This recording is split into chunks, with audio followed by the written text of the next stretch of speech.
నా కన్న కూతురు నా కన్న కూతురు అని తెలుసుకున్న తర్వాత నువ్వు చైత్రని ఏ మాట పడితే ఆ మాట అంటూ ఉంటే నేను ఊరుకుంటానా అని చెప్పి జీవన చెంప పగలు కొడతాడు శశికాంత్. అవునండి, అసలు ఏం జరిగింది ఏంటనేది రాబోయే కథలో చూద్దాం. చాలా రోజుల తర్వాత మీ ముందుకైతే వీడియోకి వచ్చాను. ఏం సిస్టర్, అసలు వీడియో లేదనుకుంటున్నారా? అసలు ఇంట్రెస్ట్ లేదండి, వ్యూస్ అయితే రావట్లేదు కదా, అందుకైతే వీడియోలు వేయాలని ఇంట్రెస్ట్ అయితే లేదనమాట. ఇప్పుడన్నా కొన్ని మళ్ళీ వాచ్ టైం కోసం అయితే కొన్ని వీడియోలు అయితే వేయాలి కాబట్టి నేనైతే వాచ్ టైం కోసం మళ్ళీ వీడియోలు అయితే స్టార్ట్ చేస్తున్నాను. సో లేట్ చేయకుండా వీడియోలోకి అయితే వెళ్ళిపోదాము. చైత్ర అయితే జాబ్ వచ్చిందని చాలా సంతోషంగా అయితే వాళ్ళ అమ్మతో చెప్తూ ఉంటుంది. పూర్ణిమతో చెప్పగానే ఇంకా పూర్ణిమ అయితే నాకు తెలిసి నువ్వు జాబ్ తెచ్చుకుంటావని నాకు తెలుసు అని చెప్పేసి ఇద్దరు అయితే ఒకరు మొహాలు ఒకరు చూసుకొని చాలా సంతోషపడుతూ ఉంటారు. అయితే చైత్ర అయితే ఇంకా పానీపూరి తిందామమ్మా అని చెప్పేసి పానీపూరి బండి దగ్గరికి అయితే వెళ్తుంది. పానీపూరి బండి దగ్గరికి వెళ్ళగానే అప్పుడే శశికాంత్ అయితే తన కారులో ఒక బైక్ని గుద్దడంతో బైక్ అయితే కింద పడిపోతుంది.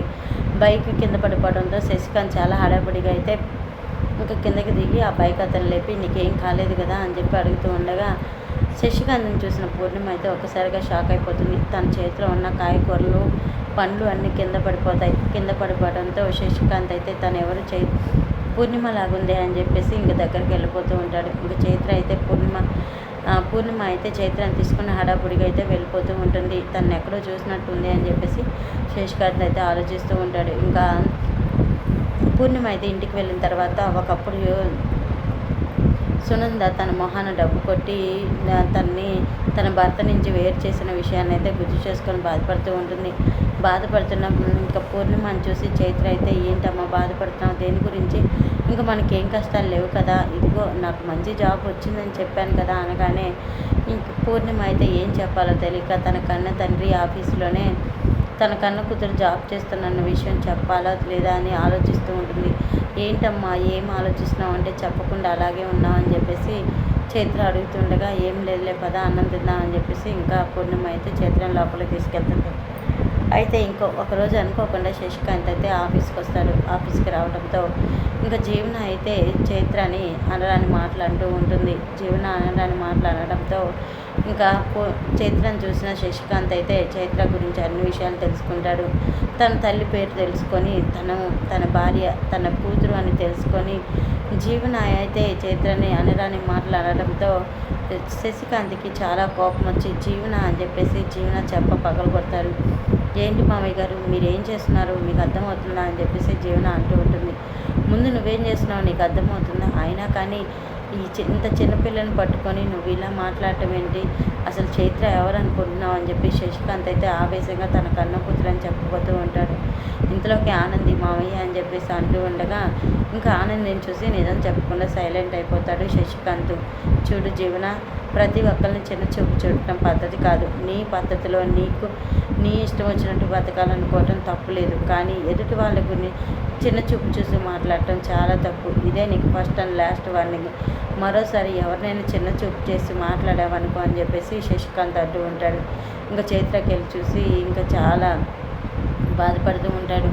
నీకు ఇలాంటి దుస్థితి రావడానికి కారణం నేనే కదమ్మా, నన్ను క్షమించమ్మా, తండ్రిని అయ్యి ఉండి కూడా నేను తండ్రిని అని చెప్పుకోలేకపోతున్నాను, నన్ను క్షమిస్తావు కదా అని చెప్పేసి ఇంకా మనసులో అనుకుంటూ ఉంటాడు. సార్ ఏంటి సార్ ఆలోచిస్తున్నారు అని చెప్పేసి చైత్ర అంటూ ఉంటే సార్ని కదమ్మా, నేను నీ కన్న తండ్రిని, కానీ నేను నీ కన్న తండ్రి అని చెప్పుకోలేని దుస్థితిలో అయితే ఉన్నాను, నన్ను క్షమించమ్మా చైత్ర, పూర్ణిమ నన్ను క్షమించని శశికాంత్ అంటూ ఉంటాడు.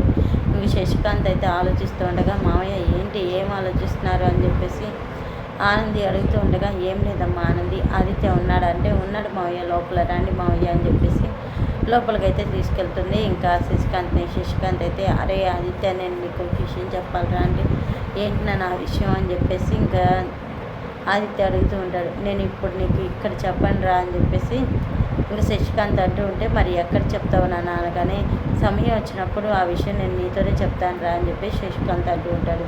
ఇంక శశికాంత్ ఇంటికి వెళ్ళినాక పూర్ణిమ ఎలా ఉందో ఏం చేస్తుందో ఒకప్పుడు పూర్ణిమతో ఉన్న అనుబంధం గురించి ఆలోచిస్తూ ఉంటాడు.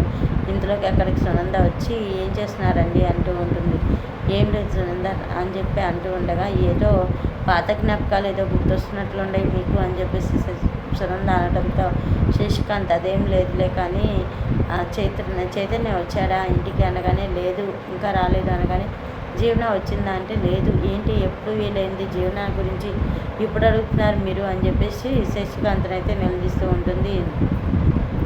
శశికాంత్ అయితే ఇంకా ఆఫీస్లో జరిగిన విషయం అంతా చెప్తూ ఉంటాడు. ఇంకా సునంద ఆ విషయం వినగానే జీవన లోపలికి వెళ్ళటం జీవన అయితే ఆగు జీవన అని అడుగుతూ ఉంటుంది.